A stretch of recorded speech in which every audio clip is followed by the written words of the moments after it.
Hello friends, welcome to optimistic studies. Optimistic studies में आप सभी का स्वागत है। आज हम previous year question paper analysis करने जा रहे हैं CGAB-EO एग्ज़ाम का। और आज के सेशन में ये हमारा क्वेश्चन पेपर एनालिसिस का पार्ट 1 रहने वाला है, जिसमें हम RTE शिक्षा का अधिकार अधिनियम 2009 राइट टू एजुकेशन एक्ट की कुछ क्वेश्चंस हम आज के सेशन में देखने जा रहे हैं। सेशन स्टार्ट करने से पहले यदि सेशन आपको अच्छा लगे तो ज़रूर लाइक कीजिएगा, ज़्यादा से ज़्यादा लोगों तक शेयर भी ज़रूर कीजिएगा। और यदि आपने चैनल को सब्सक्राइब नहीं किया है तो चैनल को भी सब्सक्राइब कर लीजिए और बेल नोटिफिकेशन को ऑन रखिए, जिससे हम जो भी वीडियो डालें तो आप तक पहुँचती रहे। चलिए फिर हम आज के सेशन को स्टार्ट करेंगे, जहां हमने देखना है previous year question paper analysis CGAB-EO exam का। और आज के जितने भी हमारे प्रश्न रहेंगे वो शिक्षा का अधिकार अधिनियम से संबंधित रहेंगे। हमारा फर्स्ट क्वेश्चन है कि RTE 2009 has been added in which constitutional amendment act? 84th amendment, 86th amendment, 102nd amendment, 83rd amendment, none of the above. ये जो क्वेश्चन है, मेरी एक्सपेक्टेशन ऐसी है आप लोगों से कि आप लोगों से बनने चाहिए सभी क्वेश्चंस, क्योंकि हमने पढ़ा हुआ है इसे। तो आज के सेशन में आप ये देखेंगे कि हमने जो पढ़ा है तो क्या आपको कितना चीज़ याद है और आप ये पेपर को बना पा रहे हैं या नहीं। फर्स्ट क्वेश्चन है हमारा, RTE 2009 को किस संविधान संशोधन अधिनियम में जोड़ा गया है? 84th, 86th, 102nd, 83rd उपरोक्त में से कोई नहीं। बताइए करेक्ट आंसर क्या है। RTE 2009 किस संविधान संशोधन अधिनियम में जोड़ा गया है? बताइए। 86th किसमें? 86th constitutional amendment act. 86th constitution amendment act पहली बार कब आया, यह लागू कब हुआ? तो 12 दिसंबर 2002 को। कब? 12 दिसंबर 2002 को। जब मैंने आपको पढ़ाया था तब भी मैंने आपको कहा था कि ये बिल्कुल रट लेना आप लोग। 86 कॉन्स्टिट्यूशनल अमेंडमेंट एक्ट कब? तो 2002। क्योंकि अक्सर मैं UPSC का यदि आप एग्ज़ाम देखें तो UPSC हो गया, SSC हो गया, तो यहाँ पे पूछा गया है 86 कॉन्स्टिट्यूशनल अमेंडमेंट एक्ट, जो कि ईयर से पूछा गया। 2002 दिया गया था, 2004 दिया गया था, 2006, 2008 दिया गया था। तो ईयर कौन सा है? तो 2002 है। ठीक है, जब मैंने पढ़ाया था तब भी आपको बताया है, अभी भी मैं अगेन आपको बता रही हूँ कि ईयर बिल्कुल याद रखना, अपडेट भी आपको याद रखना है। क्यों? क्योंकि आपको तो शिक्षा का अधिकार अधिनियम पर्टिकुलरली पढ़ना है। तो यह लागू कब हुआ? ये 86वां संविधान संशोधन अधिनियम तो 12 दिसंबर 2002 को। ठीक है, लागू तो हो गया। इसमें क्या क्या है? 86 कॉन्स्टिट्यूशन अमेंडमेंट एक्ट 2002 में है क्या? तो इसमें 3 प्रोविजंस हैं, वो 3 मेजर प्रोविजंस हैं। और वो क्या क्या है? इसने, इस संविधान संशोधन अधिनियम ने हमारे जो पार्ट 3 है, हमारे इंडियन कॉन्स्टिट्यूशन का जो पार्ट 3 है, उसमें आर्टिकल नंबर 21A को ऐड किया है। और आर्टिकल नंबर 21 फैसिलिटेट क्या करता है? तो it facilitate free and compulsory education to childrens between the age of home, between the age of 6 to 14 years, between the age of 6 to 14 years as a fundamental right. What it has added? It has added article number 21A as a fundamental right to our Indian constitution. Is that clear to everyone? इसने क्या किया है? तो इस संविधान संशोधन अधिनियम ने हमारे भारतीय संविधान के भाग 3 में अनुच्छेद 21A को जोड़ा है। और अनुच्छेद 21A क्या प्रावधान करता है? तो यह मौलिक अधिकार के रूप में जोड़ा गया है, जिसके अंतर्गत 6 से लेकर के 14 वर्ष के आयु वर्ग के बच्चों के लिए निःशुल्क एवं अनिवार्य शिक्षा का प्रावधान है। साथ में ये तो पहला चेंज हुआ इस संविधान संशोधन अधिनियम के द्वारा। दूसरा चेंज क्या था? तो it bring alteration and modification in article number 45. Article number 45, what does it mean? It means it refers to DPSP, Directive Principle of the State Policy, and substituted as the state shall endeavor to assure early childhood care and free and compulsory education for all children until they complete the age of 6 years. यह इसने क्या किया है? तो अनुच्छेद 45 में परिवर्तन लाया है। अनुच्छेद 45 मतलब क्या है? कि राज्य की नीति निर्देशक तत्व, राज्य के नीति निर्देशक सिद्धांत।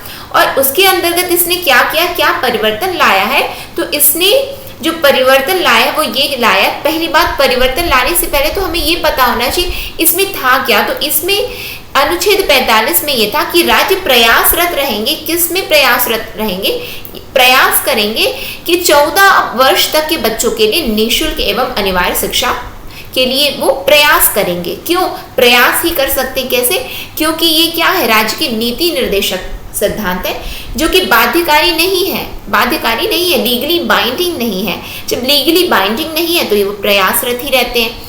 तो 14 वर्ष क्या लिखा था, 14 वर्ष। लेकिन इस संविधान संशोधन अधिनियम, किस संविधान संशोधन अधिनियम ने, तो 86वें संविधान संशोधन अधिनियम ने अनुच्छेद 45 में यह परिवर्तन लाया कि इसमें एक शब्द जोड़ दिया, क्या, प्रारंभिक बाल्यावस्था देखभाल। क्या जोड़ा, प्रारंभिक बाल्यावस्था देखभाल, अर्ली चाइल्डहुड केयर, इसको जोड़ा।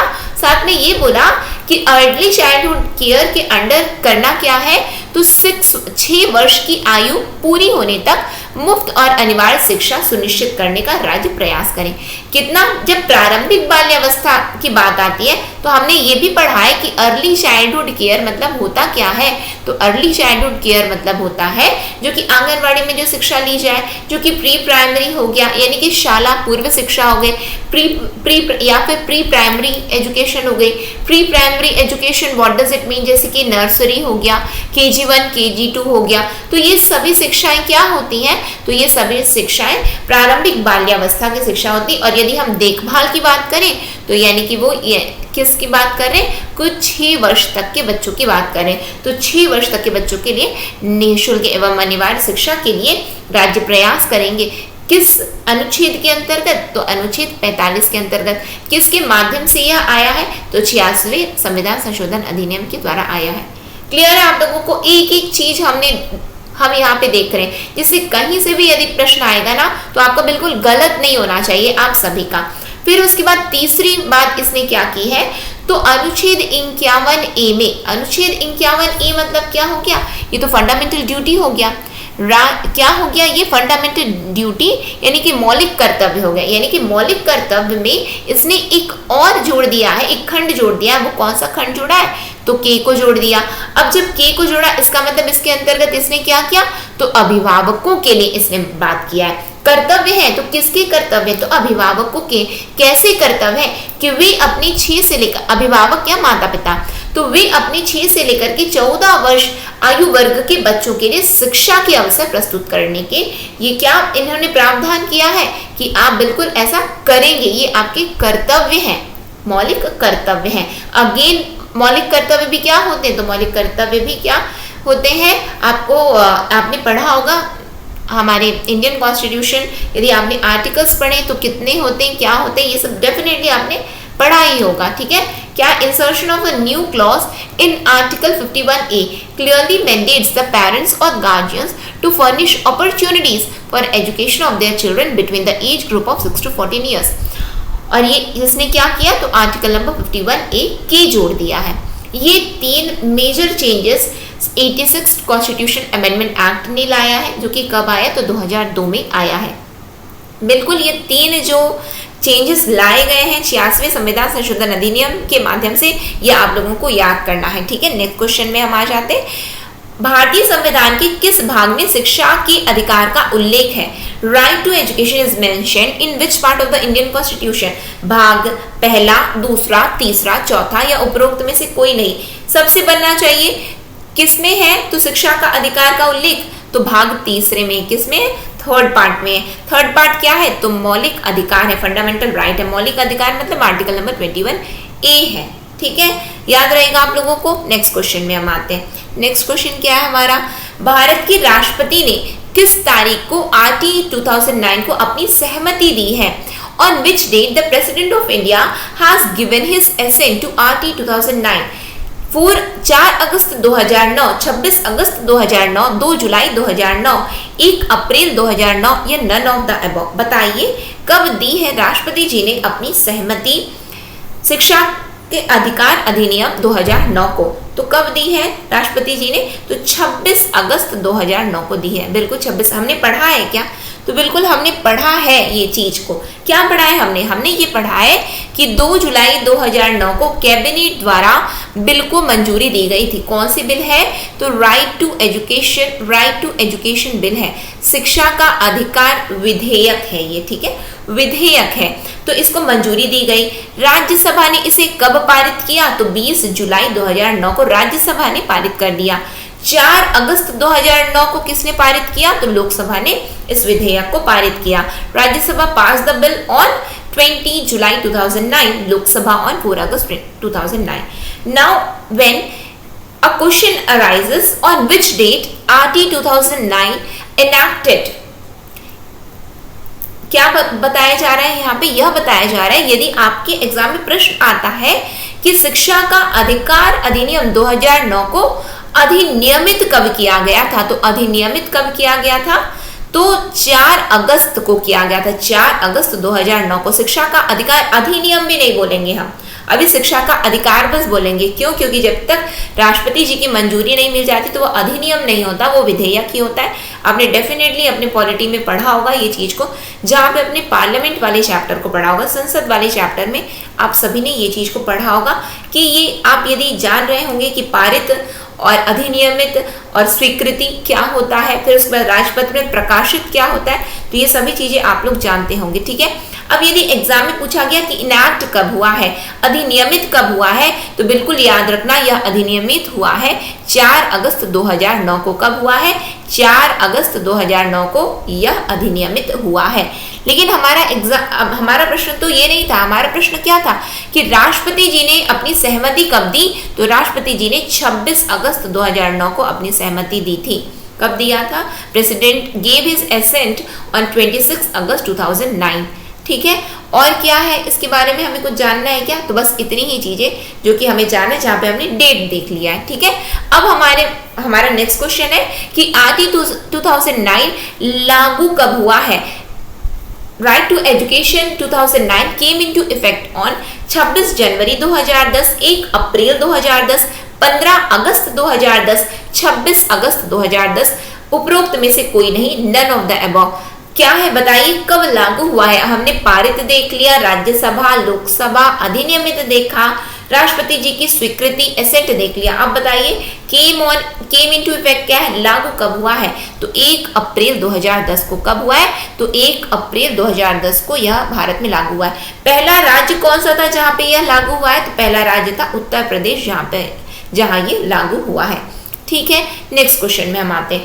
RT 2009 talks about giving free and compulsory education to children in the age group of 5 to 12, 5 to 14, 6 to 14, 6 to 12, none of the above। RT 2009 किस आयु वर्ग के बच्चों को मुफ्त और अनिवार्य शिक्षा देने की बात करता है? 5 से 12, 5 से 14, 6 से 14, 6 से 12। उपरोक्त में से कोई नहीं। बताइए, बिल्कुल बनना चाहिए। मैंने इसको इतना फास्ट में क्यों रीड किया? क्योंकि मुझे पता है कि आपको आता है आंसर।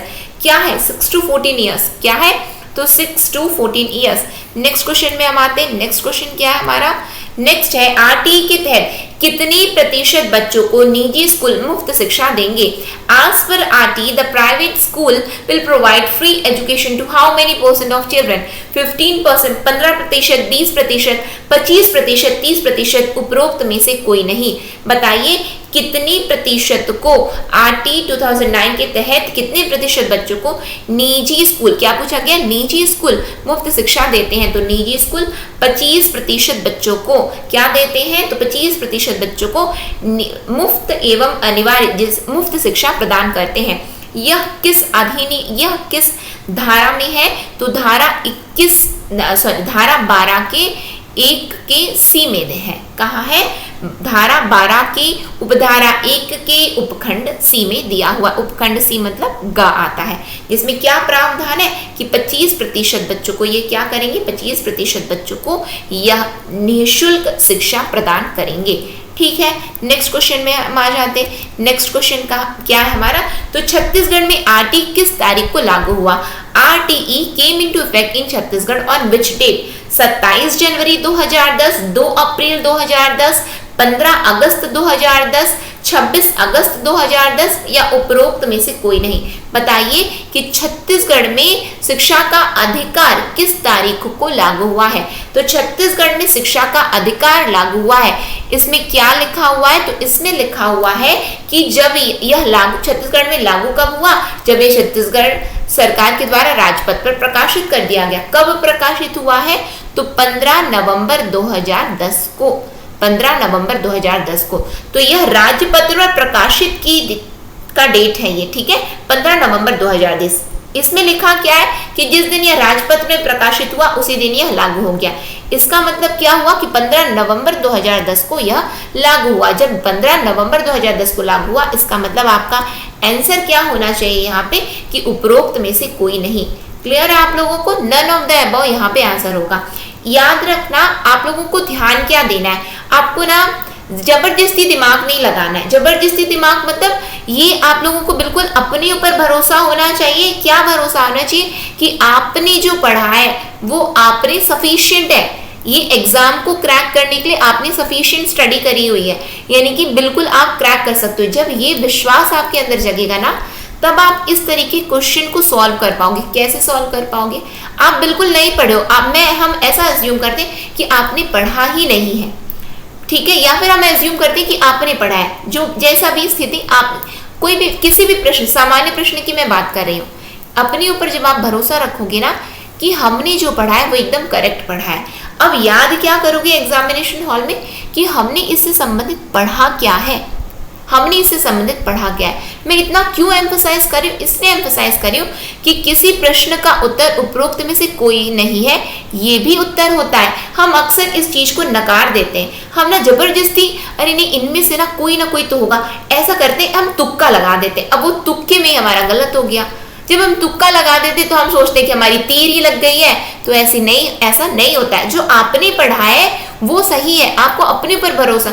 जब आप अपने पर भरोसा रखोगे ना कि मैंने सफिशिएंट स्टडी की है और मैं ही ये एग्जाम को क्रैक करूंगा या करूंगी, तब जा करके हमारे लिए कोई भी एग्जाम इजी हम फील करते हैं। एग्जाम हार्ड हो इजी हो, ये हमारा लेवल, हमारा माइंड लेवल तय करता है स्टेट कि हम क्या, उसके प्रति हमारा भाव क्या आ रहा है। अब आप ये सोचेंगे कि ये एग्जाम तो बनाया ही गया है जिससे हम तो पास ही ना हो, ऐसा कभी आपको फील नहीं करना है, क्योंकि हम जो सोचते हैं एग्जैक्टली वही चीज होती है हमारे साथ में। हम प्रश्न में आ जाते हैं। क्या है प्रश्न? भारत के किस राज्य में आरटी लागू नहीं किया गया है? In which Indian state RT has not been implemented? Punjab, Gujarat, Tamil Nadu, Jammu Kashmir, none of the above. बताइए आरटी लागू कहाँ नहीं किया गया, किस राज्य में?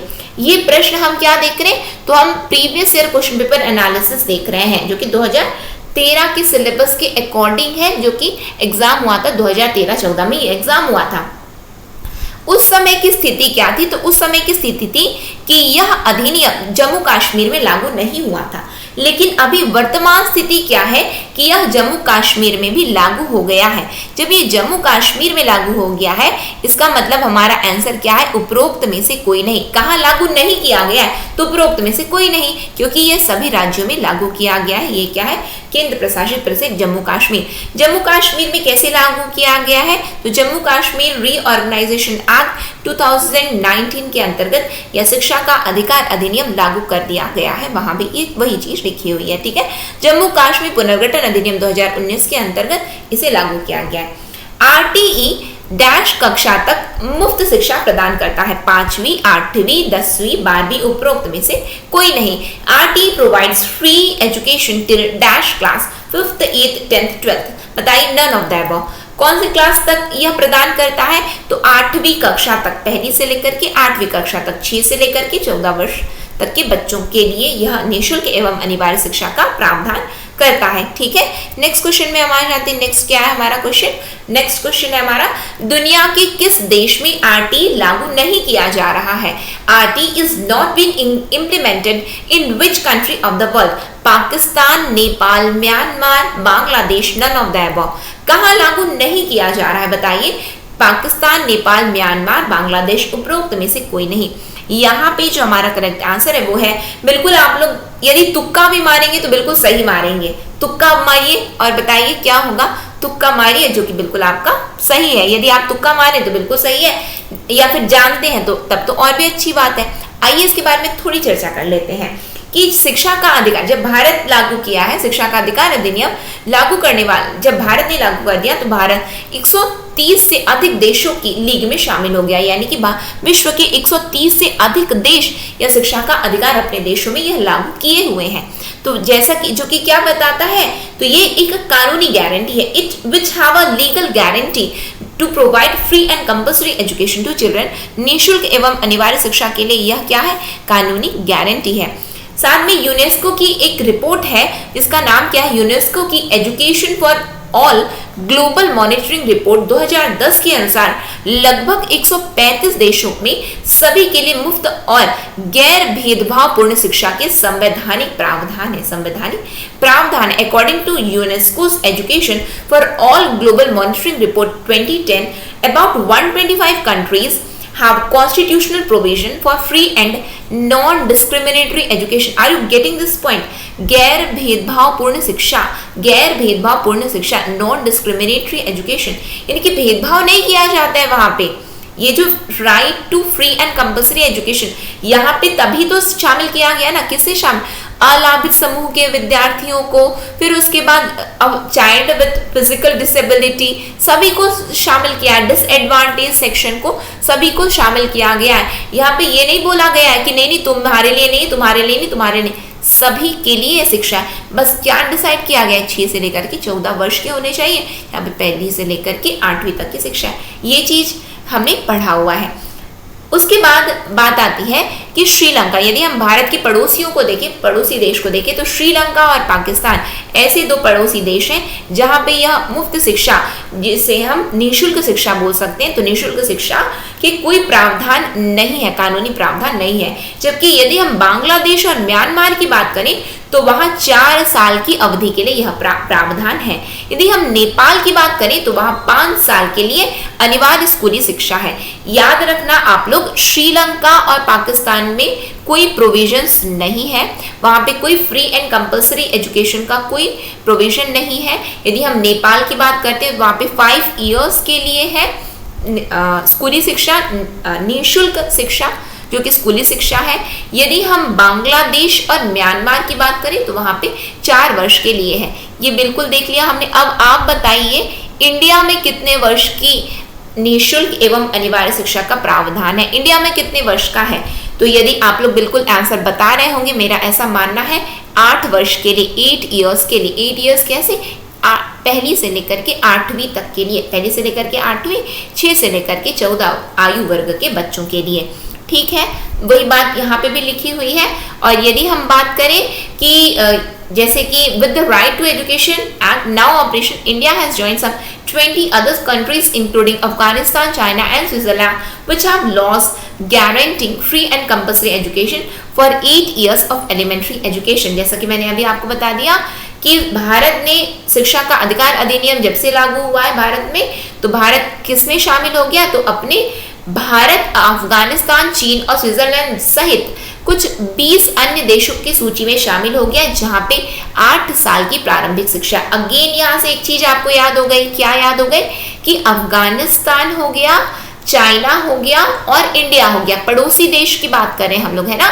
तो यहाँ पे कितना है, तो 8 वर्ष के लिए है, 8 इयर्स के लिए निःशुल्क और अनिवार्य शिक्षा का प्रावधान है। ये चीजें क्या आप लोगों को याद रहेंगी? बिल्कुल आप लोगों को याद करना है। क्यों? क्योंकि जरूरी नहीं है कि जो प्रीवियस ईयर क्वेश्चन पेपर, एक चीज याद रखना आप लोग, चाहे आप कोई से भी एग्जाम दे रहे हैं, तो जो प्रीवियस ईयर क्वेश्चन पेपर होता है वो केवल और केवल मार्गदर्शन होता है। मार्गदर्शन मतलब आप केवल एक आइडिया आपको देगा कि अच्छा इस तरीके के प्रश्न थे जो कि आ सकते हैं। यदि आप प्रीवियस ईयर क्वेश्चन पेपर यदि आप पीएससी का उठा करके देखेंगे, बिल्कुल यदि आप पीएससी में अपियर किए हैं या फिर अभी स्टार्ट किए हैं पीएससी एग्जाम को देना, तो प्रीवियस ईयर क्वेश्चन पेपर का एक एनालिसिस कर लीजिए, एक बार उठा के देख लीजिए।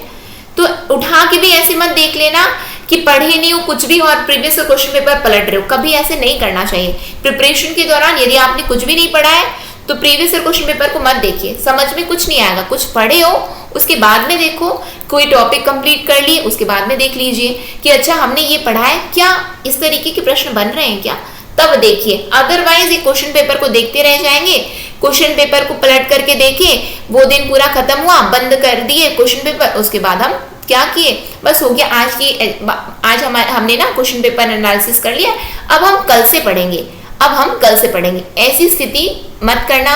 आप लोग अभी क्या है, आप लोग प्रिपरेशन मोड में, तो अपनी प्रिपरेशन को बिल्कुल एकदम क्या रहनी चाहिए, आपकी गति एकदम गतिमान होनी चाहिए, क्या होनी चाहिए, बीच में रुकनी नहीं चाहिए।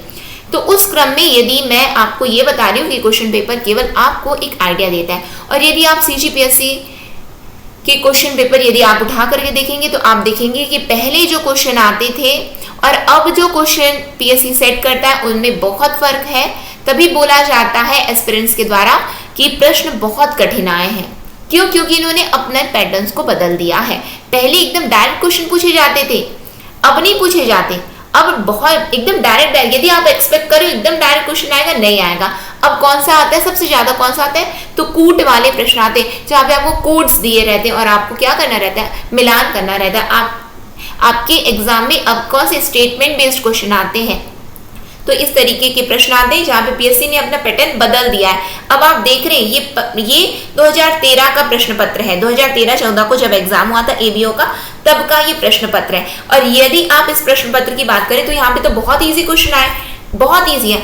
अब यदि आप एक्सपेक्ट करोगे कि इतनी इजी आएगा, तो ये देखिए, आप प्रिपरेशन कीजिए जहाँ पे आप इजी भी क्वेश्चन सॉल्व कर सको, जहाँ पे आप इजी भी सॉल्व कर सको। साथ में यदि PSC थोड़ा उंगली टेढ़ा करने की सोचा है तो हम उससे भी होशियार निकले। हम उनकी उंगली को टेढ़ा करने से पहले हम उसके लिए भी तैयार रहें। हमको अपनी प्रिपरेशन ऐसी रखनी है कि हम हर एक क्वेश्चन को सॉल्व कर सके।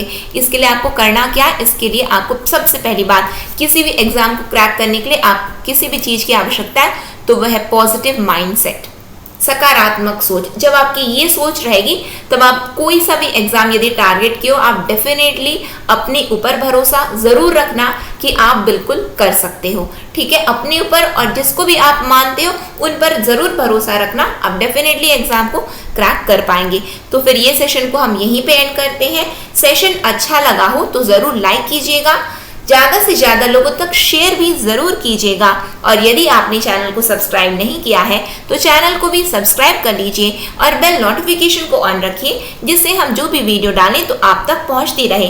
नेक्स्ट सेशन में हम बहुत जल्द मिलेंगे। नेक्स्ट सेशन तक के लिए optimistic learning. Thank you for the session.